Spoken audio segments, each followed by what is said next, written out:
ഒരാളും കള്ളനും കൊലപാതകിയും ഒന്നുമായിട്ട് ജനിക്കാറില്ല. സാഹചര്യങ്ങളാണ് അവരെ അങ്ങനെയൊക്കെ ആക്കി തീർക്കുന്നത്. നമ്മളൊക്കെ പറഞ്ഞു കേട്ട ഒരു വാചകം തന്നെയാണ്. ഒട്ടുമുക്കാൽ സന്ദർഭങ്ങളിലും അത് വാസ്തവം തന്നെയാണ്. ഭാഗ്യനിർഭാഗ്യങ്ങളുടെ അല്ലെങ്കിൽ സാഹചര്യങ്ങളുടെ സമ്മർദ്ദം മൂലം പലപ്പോഴും പലരും കൊലപാതകികളും അതുപോലെ തന്നെ തെറ്റുകാരും കള്ളന്മാരും ഒക്കെ ആയി മാറാറുണ്ട്. അപ്പം അതിലേക്ക് എത്തുന്ന സാഹചര്യങ്ങൾ ഒഴിവാക്കുക എന്നുള്ളതാണ് അതിന് ഉള്ളൊരു പരിഹാരമായിട്ട് പലരും പറഞ്ഞു കേട്ടിട്ടുള്ളത്. പക്ഷെ ഇതെങ്ങനെ മാറ്റിയെടുക്കാൻ കഴിയും, അതാരും ഇതുവരെ പറഞ്ഞു കേട്ടിട്ടില്ല എന്നുള്ളതാണ് വാസ്തവം. അല്ലെങ്കിൽ അത് ഉണ്ടാവാണ്ടിരിക്കാനുള്ള അല്ലെങ്കിൽ ആ ഒരു രീതിയിലേക്ക് ഒരു ആൾ എത്താതിരിക്കാനുള്ള സംവിധാനങ്ങൾ എന്തൊക്കെയാണ്, അതിന് എന്തൊക്കെ നമ്മൾ ചെയ്യണം എന്നുള്ളതൊന്നും പൊതുവെ പറഞ്ഞു കേൾക്കാത്ത കാര്യങ്ങളാണ്. ഇപ്പം നിങ്ങൾ ചിന്തിക്കണ്ടാവും എന്തിനാണ് ഞാൻ ഇങ്ങനെയൊക്കെ പറഞ്ഞു വരുന്നത്.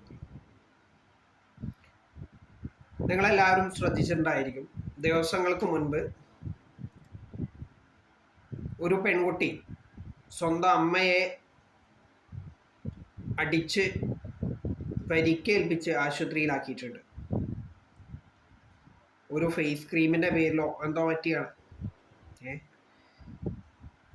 ആലോചിച്ച് നോക്കണം, സ്വന്തം അമ്മയാണ് ആ പെൺകുട്ടി അടിച്ച് പരിക്കേൽപ്പിച്ച് വാരിയലിന് എവിടേക്കൊക്കെയോ പൊട്ടൊക്കെ ഉണ്ട്. അത് കഴിഞ്ഞപ്പോൾ ഇതാ ദിവസങ്ങൾക്ക് മുൻപേ നടന്നൊരു സംഭവത്തിൻ്റെ വീഡിയോ ഇപ്പോഴാണ് പുറത്തു വന്നത്. ഒരു സംഘം കുട്ടികൾ ചേർന്നിട്ട് മറ്റൊരുത്തനെ ഉപദ്രവിച്ച് അവനെ കൊണ്ട് മാപ്പ് പറയിക്കുക, കാല് പിടിപ്പിക്കുക എന്നുള്ള പല കാര്യങ്ങളും. അപ്പോൾ ഇതിനു മുന്നേ കഴിഞ്ഞ ആഴ്ചയിലാണ് ഒരു സംഘം കുട്ടികൾ വേറൊരുത്തനെ ഇതുപോലെ തന്നെ ഉപദ്രവിച്ചത്. അപ്പം ഇത്തരം കുറ്റവാസനയുള്ള കുട്ടികൾ ആണ് ഭാവിയിൽ കുറ്റവാളികളായിട്ട് അഥവാ ക്രിമിനലുകളായിട്ട് മാറുന്നത്. അപ്പം ഇവരെ ഇപ്പോൾ കുട്ടികൾ എന്ന പേരിൽ മാറ്റി നിർത്തി, അല്ലെങ്കിൽ അവർക്ക് കൗൺസിലിംഗ് ആണ് വേണ്ടതെന്നോ അങ്ങനെയൊക്കെ പറഞ്ഞുകൊണ്ട് ഇവരുടെ ഈ ചെയ്തികളെ മുഴുവൻ ന്യായീകരിക്കാൻ അല്ലെങ്കിൽ അതിന് തക്കതായ ശിക്ഷ നൽകാതെ ഇത്തരം കുറ്റകൃത്യങ്ങൾ ആവർത്തിക്കുന്നതിനുള്ള പ്രവണതയാണ് നമ്മുടെ നാട്ടിൽ കണ്ടുവരുന്നത്. അല്ലെങ്കിൽ അതിനുള്ള സാഹചര്യമാണ് നമ്മുടെ നാട്ടിൽ ഒരുക്കിക്കൊണ്ടിരിക്കുന്നത് എന്നുള്ളതാണ് എൻ്റെ ഒരു കാഴ്ചപ്പാട്. അതിന് വളം വെച്ചു കൊടുക്കുന്ന ബാലാവകാശ കമ്മീഷൻ എന്ന് പറഞ്ഞ ഒരു സംവിധാനം നാടിനും നാട്ടുകാർക്കും ഒരിക്കലും ഇന്നേ വരെ ഉപകാരം ചെയ്യാത്ത ഒരു സംവിധാനമാണ്. എന്ന് മാത്രമല്ല, കുറ്റവാളികളായിട്ടുള്ള കുട്ടികളെ നേർവഴിക്ക് നടത്താൻ കഴിയാത്ത, അവരെ കൊടും ക്രിമിനലുകളാക്കി മാറ്റാൻ തക്ക രൂപത്തിൽ അവരെ സംരക്ഷിച്ചു പോരുന്ന ഒരു വൃത്തികെട്ട സംവിധാനമാണ് ഈ ബാലാവകാശ കമ്മീഷൻ എന്നുള്ളതാണ് എൻ്റെ ഒരു നിരീക്ഷണം. അങ്ങനെ പറയാൻ കാരണമുണ്ട്, ഇന്നേ വരെ തെറ്റു ചെയ്ത ഒരു കുട്ടിയെയും ഈ ബാലാവകാശ കമ്മീഷൻ കൃത്യമായ രീതിയിൽ ശിക്ഷിച്ച് ഞാൻ കണ്ടിട്ടില്ല. എന്ന് മാത്രമല്ല, അവർക്ക് അവരുടെ ഉള്ളിലുള്ള കുറ്റവാസന വർദ്ധിക്കുന്ന തരത്തിൽ അല്ലെങ്കിൽ വർദ്ധിപ്പിക്കാൻ ഉതകുന്ന വിധത്തിലുള്ള പ്രവർത്തനങ്ങൾ മാത്രമേ ഈ ഒരു കമ്മീഷനെ കൊണ്ട് ഇന്നേ വരെ ഉണ്ടായിട്ടുള്ളൂ. ബാലാവകാശ കമ്മീഷൻ എന്ന് പറഞ്ഞു കഴിഞ്ഞാൽ കുറ്റം ചെയ്യുന്നവർക്ക് ശിക്ഷ നൽകണം, അത്തരത്തിലുള്ള കുട്ടി കുറ്റവാളികളെ ശിക്ഷിക്കാൻ വേണ്ടിയിട്ടുള്ള സംവിധാനമായിരിക്കണം എന്നാണ് എൻ്റെ ഒരു കാഴ്ചപ്പാട്. പക്ഷെ നിർഭാഗ്യവശാൽ അത് നമ്മുടെ നാട്ടിൽ നടക്കുന്നില്ല. കഴിഞ്ഞ വർഷം ഒരു കുട്ടിയെ പരീക്ഷ എഴുതാൻ ആശിച്ച് മോഹിച്ച് കാത്തിരുന്ന ഒരു പയ്യനെ തല്ലിക്കൊന്ന ക്രിമിനലുകളെ പഠിക്കാൻ വീണ്ടും അവസരമൊരുക്കിയ വൃത്തികെട്ട ഒരു സംവിധാനം, വീണ്ടും ഉറക്കെ പറയാൻ ആഗ്രഹിക്കുകയാണ്, വൃത്തികെട്ട ഒരു സംവിധാനമാണ് ഈ ബാലാവകാശ കമ്മീഷൻ. അതിൻ്റെ താളത്തിനൊത്ത്, അവരുടെ റിപ്പോർട്ടിനനുസരിച്ച് താളത്തിനൊത്തു തുള്ളുന്ന ന്യായാധിപന്മാരും നിയമ സംവിധാനങ്ങളും. ഇവരാണ് നമ്മുടെ നാട്ടിൽ കുറ്റകൃത്യങ്ങൾ പെരുകുന്നതിനുള്ള പ്രധാനപ്പെട്ട ഉത്തരവാദികൾ. ഇവരെ കൊണ്ട് ഇന്നേ വരെ ഒരാളെയും അവർ ചെയ്ത തെറ്റിനനുസരിച്ച് ശിക്ഷിക്കാൻ കഴിഞ്ഞിട്ടില്ല എന്നുള്ളതാണ് വാസ്തവം. അത് ഈ ബാലാവകാശ കമ്മീഷൻ്റെ കാര്യം മാത്രമൊന്നുമല്ല, നമ്മുടെ നാട്ടിലെ നിയമ സംവിധാനങ്ങളും ഒട്ടും മോശമൊന്നുമില്ല. ഏതൊരുത്തൻ കുറ്റം ചെയ്തു കഴിഞ്ഞാലും ആ ചെയ്ത കുറ്റത്തിന് അനുസൃതമായിട്ട് ശിക്ഷ വിധിക്കാൻ നമ്മുടെ നാട്ടിലെ നിയമ സംവിധാനങ്ങൾക്ക് ഭയമാണ്. ഇന്നേ വരെ ചെയ്തിട്ടില്ല. അതുകൊണ്ടാണത് പറയുന്നത്. അപ്പോൾ വിഷയത്തിൽ നിന്ന് മാറിപ്പോകാൻ താല്പര്യമില്ല. അപ്പോൾ പറഞ്ഞു വന്നത്, ഇത്തരം കുറ്റകൃത്യങ്ങൾ ചെയ്യുന്ന കുറ്റവാളികൾ, അവരെ അങ്ങനെ തന്നെ വിശേഷിപ്പിക്കാൻ പാടുള്ളൂ, അല്ലെങ്കിൽ ക്രിമിനലുകൾ, ഇവരെ എന്തിനാണ് ഈ ബാലാവകാശ കമ്മീഷൻ സംരക്ഷിക്കുന്നത്? നിങ്ങളുടെ ഇത്തരം പ്രവർത്തനങ്ങൾ മൂലം ദിനംപ്രതി ഇത്തരം സംഭവങ്ങൾ ആവർത്തിക്കുന്നു. നിങ്ങളാകെ ചെയ്ത് ഞാൻ കണ്ടിട്ടുള്ള കാര്യം, സ്കൂളിൽ വെച്ച് ഏതെങ്കിലും ഒരു കുട്ടിക്ക് അധ്യാപകനിൽ നിന്നോ അധ്യാപികയിൽ നിന്നോ അടിയോ അല്ലെങ്കിൽ ഒരു വഴക്കോ കേട്ട് കഴിഞ്ഞാൽ അതിൻ്റെ മുകളിൽ ഈ അധ്യാപകർക്ക് മേൽ നടപടി എടുക്കാൻ മാത്രമുള്ള ഒരു സംവിധാനമാണ് ഈ ബാലാവകാശ കമ്മീഷൻ. അതല്ലാതെ കുട്ടികളെ നന്നാക്കി എടുക്കാൻ വേണ്ടിയിട്ട് ഈ കമ്മീഷൻ ഇന്നേ വരെ ഒന്നും ചെയ്തിട്ടില്ല, ഇനിയൊട്ട് ചെയ്യാനും പോകുന്നില്ല. പൊതുജനങ്ങൾ അടയ്ക്കുന്ന നികുതി പണം തിന്നു തീർക്കാനുള്ള വെറും ഒരു സംവിധാനം മാത്രമാണ് ഈ ബാലാവകാശ കമ്മീഷൻ. ഇത് മാത്രമല്ല, ഭാവിയിൽ കൊടും കുറ്റവാളികളെ സൃഷ്ടിക്കുന്ന കാര്യത്തിൽ നിങ്ങളെന്തായാലും മുൻപന്തിയിൽ തന്നെ ഉണ്ടായിരിക്കും. അതുമായി ബന്ധപ്പെട്ട് വേണമെങ്കിൽ മറ്റൊരാളുടെ വാചകം കടമെടുക്കാൻ ഞാൻ ഇപ്പോൾ ആഗ്രഹിക്കുകയാണ്. നിങ്ങൾക്കറിയാം, രഞ്ജിത്ത് ശങ്കർ എന്ന് പറഞ്ഞ ഒരു സംവിധായകനൊക്കെ ആയിട്ടുള്ള ആളെ, അദ്ദേഹത്തിൻ്റെ ഒരു സിനിമയുമായി ബന്ധപ്പെട്ടിട്ടൊരു കേസ് നടക്കണ്ടാകും. അപ്പം അതിൽ പ്രതിയാക്കപ്പെട്ടത്, അല്ലെങ്കിൽ അതിൽ കുറ്റവാളിയായി കണ്ടെത്തിയത് ഒരു 17 വയസ്സുള്ള പയ്യനെയാണ്. അപ്പോൾ ചെറിയ കുട്ടിയാണ്, അതായത് 18 വയസ്സിന് താഴെയുള്ളതാണ് എന്നുള്ളത് കൊണ്ട് തന്നെ അവരെ ശിക്ഷിക്കാൻ ഇവിടുത്തെ സംവിധാനങ്ങൾ തയ്യാറായിരുന്നില്ല. ഇതുമായി ബന്ധപ്പെട്ട അവൻ്റെ രക്ഷിതാക്കളാണെങ്കിൽ പറഞ്ഞതോ, അതവൻ്റെ ഒരു ഉള്ളിൽ ഉറങ്ങിക്കിടന്നൊരു കലാവാസന പുറത്തു വന്നതാണ് എന്നൊക്കെയാണ്. ആ കേസൊക്കെ എന്താണെന്നൊക്കെ എല്ലാവർക്കും അറിയാവുന്ന കാര്യമാണ്. അപ്പോൾ ഈ പയ്യൻ്റെ രക്ഷിതാക്കളും അവനെ സപ്പോർട്ട് ചെയ്തു. എന്തായാലും നിയമവും കുട്ടികൾക്കൊപ്പാണല്ലോ. എന്നാൽ വർഷങ്ങൾക്കിപ്പുറം അവനെ സപ്പോർട്ട് ചെയ്ത, അല്ലെങ്കിൽ അംഗീകരിച്ച് നടന്നിരുന്ന മാതാപിതാക്കൾ ഇപ്പോൾ സങ്കടപ്പെട്ടിരിക്കുക. എന്ത് ചെയ്യണമെന്നറിയാതെ. കാരണം അവരാണ് വളം വെച്ച് കൊടുത്തിട്ടുള്ളത്. കാരണം അവനിപ്പോൾ ഒരു കൊടും ക്രിമിനലായി മാറി ജയിലിൻ്റെ അകത്ത് ജയിൽ ശിക്ഷ അനുഭവിച്ചുകൊണ്ടിരിക്കുകയാണ്. അപ്പം പറഞ്ഞു വരുന്നത്, ബാലാവകാശ കമ്മീഷൻ മാത്രമൊന്നല്ല, കുട്ടികൾ, സ്വന്തം മക്കൾ ഒരു തെറ്റും ചെയ്യില്ല എന്ന ബോധ്യത്തോടു കൂടി നടക്കുന്ന രക്ഷിതാക്കളും ഈ ബാലാവകാശ കമ്മീഷന് തുല്യമായ രീതിയിൽ തെറ്റുകാരാണ്. പറയാൻ, ഈ രക്ഷിതാക്കളാണെങ്കിൽ പണ്ട് കാലത്ത് അവരെ കുട്ടിക്കാലത്ത് എന്തെങ്കിലും ഒരു തെറ്റ് ചെയ്തിട്ടുണ്ടെന്നുണ്ടെങ്കിൽ രക്ഷിതാക്കളിൽ നിന്നും അധ്യാപകരിൽ നിന്നും അടക്കം കണക്കിന് തല്ലുവാങ്ങിയ ആളുകളായിരിക്കും. അന്ന് നിങ്ങളെ ശിക്ഷിച്ച അധ്യാപകരെ നിങ്ങളെ നേർവഴിക്ക് നടത്താൻ വേണ്ടിയിട്ടാണ് ഇത് ചെയ്തിരുന്നത് എന്നുള്ള ബോധ്യം അന്ന് നിങ്ങൾക്കില്ലെങ്കിലും നിങ്ങളുടെ രക്ഷിതാക്കൾക്ക് അന്നുണ്ടായിരുന്നു. ആ ബോധം പക്ഷെ നിങ്ങൾക്ക് ഇല്ലാതെ പോയി. അതുകൊണ്ടാണ് ഇങ്ങനെയൊക്കെ ഉള്ള കാര്യങ്ങൾ നമ്മുടെ നാട്ടിൽ സംഭവിക്കുന്നത്. അത് മാത്രമല്ല, സ്വന്തം മക്കളെ അത്രയും അധികം നിങ്ങൾ വിശ്വസിക്കുന്നു എന്നുള്ളത് കൊണ്ട് തന്നെ മക്കളുടെ ഒരു കുറ്റവും നിങ്ങൾ അംഗീകരിക്കാൻ തയ്യാറാവുന്നില്ല. അപ്പം വാസ്തവത്തിൽ എന്താ ഉണ്ടാവുന്നത്? ബാലാവകാശ കമ്മീഷനോടൊപ്പം തന്നെ സ്വന്തം മാതാപിതാക്കളുടെയും സംരക്ഷണം ലഭിക്കുന്ന കുട്ടി കുറ്റവാളികൾ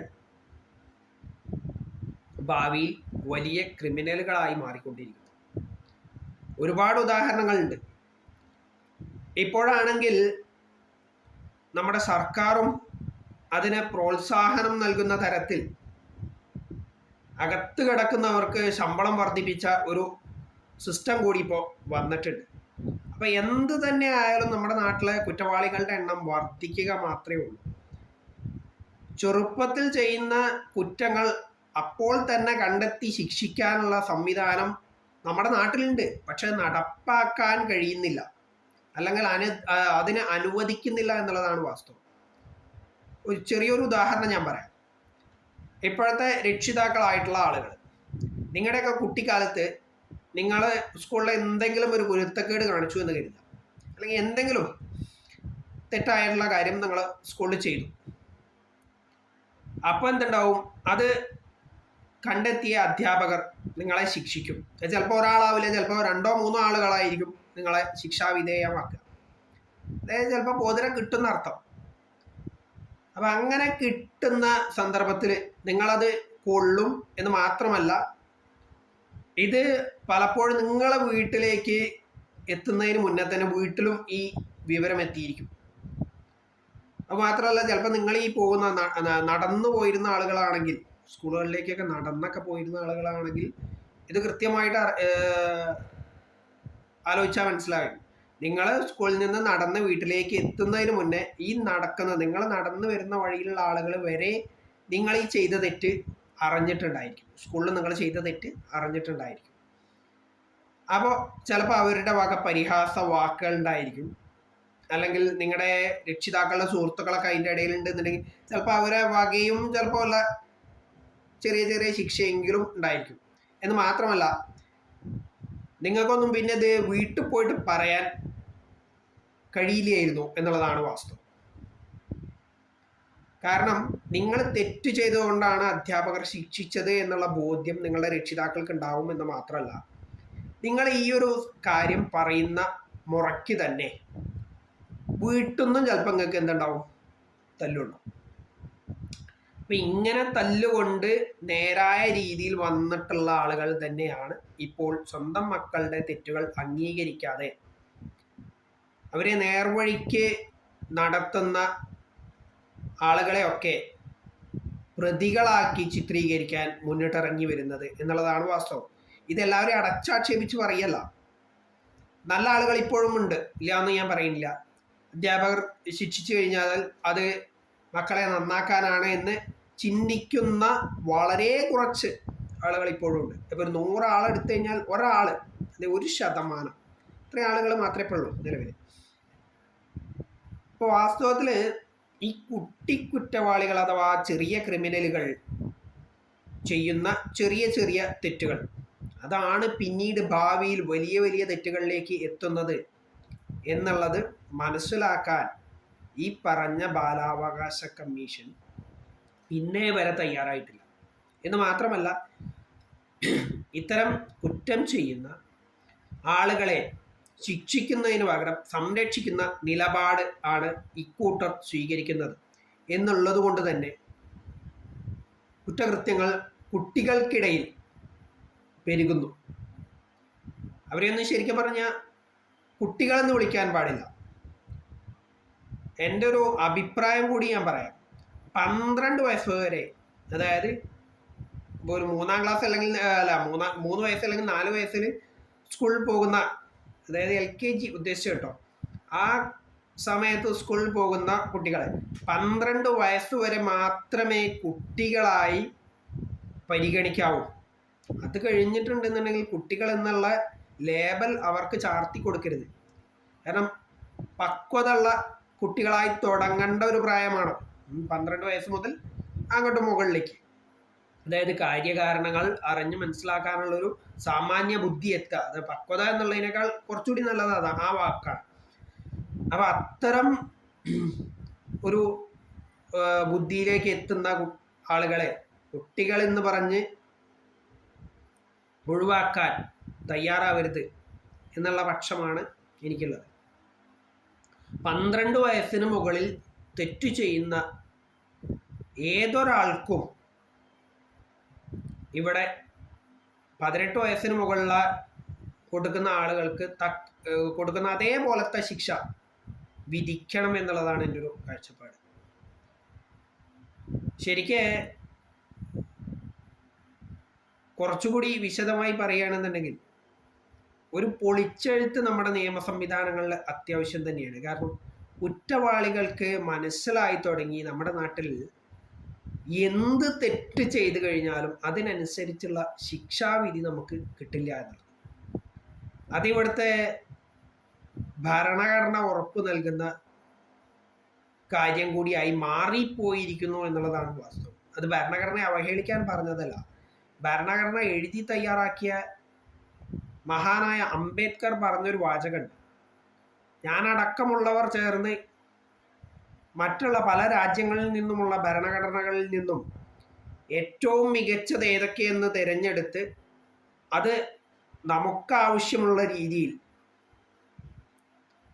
എഴുതി തയ്യാറാക്കിയ മികച്ച ഒരു ഭരണഘടനയാണ്, ബൃഹത്തായ ഒരു ഭരണഘടനയാണ് നമ്മുടെ നാട്ടിലുള്ളത് എന്നാണ്. പക്ഷെ അതേ അവസരത്തിൽ അദ്ദേഹം മറ്റൊരു വാചകം അതോടൊപ്പം പറഞ്ഞിട്ടുണ്ട്. ഭരണഘടന തയ്യാറാക്കിയത് മികച്ച രീതിയിലാണെങ്കിലും ഇത് കൈകാര്യം ചെയ്യുന്ന വ്യക്തികൾ അവർ മോശപ്പെട്ട ആളുകളാണെങ്കിൽ ഫലം വിപരീതമായിരിക്കും എന്നാണ് അദ്ദേഹം പറഞ്ഞിട്ടുണ്ടായിരുന്നത്. വാസ്തവത്തിൽ നമ്മുടെ നാട്ടിൽ നടക്കുന്നതും അതുതന്നെയാണ്. നിയമങ്ങൾ ഉണ്ടാക്കിയിട്ട് കാര്യമില്ല, അത് കൃത്യമായി പരിപാലിക്കാൻ കഴിയുന്ന നിയമപാലകരോ നിയമജ്ഞന്മാരോ ഒന്നും നമ്മുടെ നാട്ടിൽ ഇല്ലാത്തത് കൊണ്ടാണ് നമ്മുടെ നാട്ടിൽ കുറ്റകൃത്യങ്ങൾ ദിനം പ്രതി വർദ്ധിക്കുന്നത്. എന്ന് മാത്രമല്ല, അവർക്കൊക്കെ മനസ്സിലായിട്ടുള്ള പ്രധാനപ്പെട്ട ഒരു കാര്യം, എത്ര വലിയ തെറ്റ് ചെയ്തു കഴിഞ്ഞാലും ഒരിക്കലും ചെയ്ത തെറ്റിന് അനുസൃതമായിട്ടുള്ള ശിക്ഷ ലഭിക്കുകയില്ല എന്നുള്ളതാണ്. ശരിക്ക് കണ്ണിന് കണ്ണ് പല്ലിന് പല്ല് എന്ന നിയമം കുറച്ചു കാലത്തേക്കെങ്കിലും നമ്മുടെ നാട്ടിൽ നടപ്പാക്കണം എന്നുള്ളൊരു അഭിപ്രായം കൂടി എനിക്കുണ്ട്. ഞാനങ്ങനെ പറയാൻ പ്രധാനമായിട്ടൊരു കാരണമുണ്ട്. എല്ലാവർക്കും അറിയാം, സ്വന്തം സഹപാഠികളാൽ നഞ്ചക്ക് കൊണ്ട് അടിയേറ്റ് മരിച്ച ഷഹബാസിനും ആഗ്രഹമുണ്ടായിരുന്നു പരീക്ഷ എഴുതി പാസ്സാവാൻ. അവനെ തല്ലിക്കൊന്നവരെ പരീക്ഷ എഴുതിച്ച്, അതായത് കുട്ടികളുടെ അവകാശമാണെന്നൊക്കെ പറഞ്ഞിട്ട് പരീക്ഷ എഴുതിച്ച് അവർ വിജയിച്ചിറങ്ങിപ്പോയി. വളരെ സങ്കടമുള്ള കാര്യമാണത്. സത്യത്തിൽ അന്ന് അവരെയും പരീക്ഷ എഴുതിക്കാൻ പാടില്ലായിരുന്നു. അവരുടെ വിദ്യാഭ്യാസം മുടക്കണമായിരുന്നു. വിദ്യാഭ്യാസ അവകാശ സംരക്ഷണ നിയമം എന്നൊക്കെ ഉണ്ടെങ്കിൽ പോലും ഇത്തരം കുറ്റകൃത്യങ്ങൾ ചെയ്യുന്ന ആളുകൾക്ക് സംരക്ഷണം ഒരിക്കലും കൊടുക്കാൻ പാടില്ല. അവരെയും ശിക്ഷിക്കണം. കുറ്റം ചെയ്യുന്നവരെ യഥാവിധി ശിക്ഷിക്കാത്തത് കൊണ്ടാണ് ഇത്തരം സംഭവങ്ങൾ നമ്മുടെ നാട്ടിൽ ആവർത്തിച്ചുകൊണ്ടിരിക്കുന്നത്. അപ്പം അത്തരത്തിലുള്ള ആളുകൾക്ക് വഴിയൊരുക്കുന്ന ഒരു സംവിധാനമാണ് നമ്മുടെ നാട്ടിലെ ബാലാവകാശ കമ്മീഷൻ. കുറ്റവാളികളെ പെരുങ്കള്ളന്മാരും പെരും കൊലയാളികളും പെരും കുറ്റക്കാരുമാക്കുന്ന ഒരു സംവിധാനമാണ് നമ്മുടെ നാട്ടിലെ ബാലാവകാശ കമ്മീഷൻ എന്ന് പറയാണ്ടിരിക്കാൻ കഴിയുന്നില്ല. കാരണം അതാണ് അവരിപ്പോൾ ചെയ്തുകൊണ്ടിരിക്കുന്നത്. എന്ന് മാത്രമല്ല, അവർക്ക് സപ്പോർട്ട് നിൽക്കുന്നതും കുറ്റം ചെയ്യുന്ന കുറ്റവാളികളായിട്ടുള്ള കുട്ടികൾ എന്ന് പറയപ്പെടുന്ന ക്രിമിനലുകളുടെ രക്ഷിതാക്കളാണ് എന്നുള്ളത് വളരെ വേദനാജനകമായിട്ടുള്ള കാര്യമാണ്. ഇതൊന്നും ഒരിക്കലും അംഗീകരിക്കാൻ കഴിയില്ല എന്ന് മാത്രമല്ല, ഇക്കൂട്ടർ കാരണം നമ്മുടെ സമൂഹം മോശം അവസ്ഥയിലൂടെ അല്ലെങ്കിൽ മോശം അവസ്ഥയിലേക്ക് പോയിക്കൊണ്ടിരിക്കുകയാണ് എന്ന് വേണമെങ്കിൽ കുറച്ചുകൂടി ക്ലാരിറ്റിയോടുകൂടി പറയേണ്ട അവസ്ഥയാണ് നമ്മുടെ നാട്ടിലുള്ളത്. അപ്പം നമ്മുടെ നാട്ടിലെ ഏതൊരു കുറ്റകൃത്യം എടുത്തു കഴിഞ്ഞാലും അതിൽ മിക്കവാറും പങ്കുള്ളത് ഒരു 18 വയസ്സിനും 30 വയസ്സിനും ഇടയിലുള്ള ചെറുപ്പക്കാരായിട്ടുള്ള ആളുകൾ. അതിന് കാരണം എന്താ വെച്ചാൽ, ഈ പറഞ്ഞ രീതിയിൽ അവർ വളർന്നു വന്ന സാഹചര്യം എന്ന് മാത്രമല്ല, അവർക്ക് ചെറുപ്പകാലത്ത് ചെയ്ത തെറ്റിനനുസരിച്ച് ഉള്ള ശിക്ഷാവിധി ഇന്നേ വരെ കിട്ടാത്തത് കൊണ്ടാണ് അത്രയും അധികം ആളുകൾ ഈ ഒരു രീതിയിലേക്ക് മാറിക്കൊണ്ടിരിക്കുന്നത്, ഇനിയും മാറാനായി കാത്തിരിക്കുന്നത്. അതായത് കുറ്റവാളികൾ ഉണ്ടാവുന്നത് അവസാനിക്കുകയില്ല എന്ന് മാത്രമല്ല, അത് വർദ്ധിക്കുന്ന തരത്തിലുള്ള കാര്യപരിപാടികളാണ് നമ്മുടെ നാട്ടിൽ അരങ്ങേറിക്കൊണ്ടിരിക്കുന്നത്. ഇതിനൊരു അറുതി ഉണ്ടാക്കാൻ നമ്മുടെ നാട്ടിലെ നിയമ സംവിധാനങ്ങൾക്ക് കഴിയുമെന്ന് എനിക്ക് തോന്നുന്നില്ല. അതുകൊണ്ടാണ് ഞാൻ ഉറക്കെ പറയുന്നത്, അല്ലെങ്കിൽ ഉറപ്പിച്ചു പറയുന്നത്, കുറ്റവാളികളെ സൃഷ്ടിക്കുന്നത് ഇവിടുത്തെ സിസ്റ്റങ്ങളാണ്. സാഹചര്യം മാത്രമല്ല, സിസ്റ്റമാണ് യഥാർത്ഥത്തിൽ കുറ്റവാളികളെ ഉണ്ടാക്കുന്നതിൽ പ്രധാന പങ്ക് വഹിക്കുന്നത് എന്നാണ് എൻ്റെ ഒരു നിരീക്ഷണം. അത് എത്രത്തോളം ശരി, എത്രത്തോളം തെറ്റ് എന്നുള്ളതൊക്കെ സമൂഹം തന്നെ വിലയിരുത്തട്ടെ എന്നുള്ളതാണ് എൻ്റെ ഒരു കാഴ്ചപ്പാട്. എന്തായാലും ഇത്രയും നേരം ഇത് കേട്ടിരുന്ന ആളുകൾക്ക് വളരെയധികം നന്ദി രേഖപ്പെടുത്തുന്നു.